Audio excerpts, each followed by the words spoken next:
Hey guys, I want to do a quick video on the lever arm updates. I think we finally got these settled in just about where we want them. There is one thing I have to do with this one, is upgrade this bolt. I think that's a 5/16, so I'm going to go a little bit bigger, you know, probably like a 3/8 or something. But these they're much better than the first version of these. You know, not a lot different, just reinforced, stronger. And here you can see I already upgraded this side, made these adjustable so we can move those up or down as needed. What we did is just used a wing nut to ratchet that down. I think they work pretty good. There's a little bit of side-to-side sway, and I would say it's more on this one, and I think it's because of that bolt, which I'm going to upgrade to the next size up, about a 3/8 or so. But yeah, they seem to be working.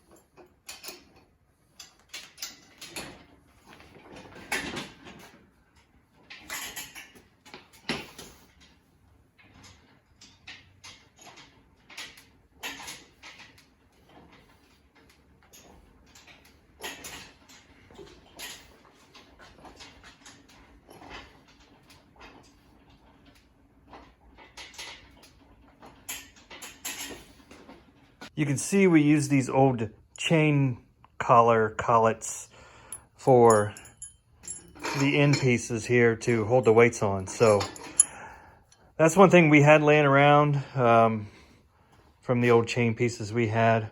So we just removed the chain that was connected to that bolt, and we use these for the collars. We could probably always add the chain back on, and it would be, you know, ultra cool, but we'll do it like this for now. Yeah, so next project is for this rack, we're going to try to build another lat pull down. We had one on the old rack, but ended up taking it down, taking it apart because we upgraded the rack. So new lat pull down will be next. It's going to be another DIY one, and we'll post that here. Thanks for watching.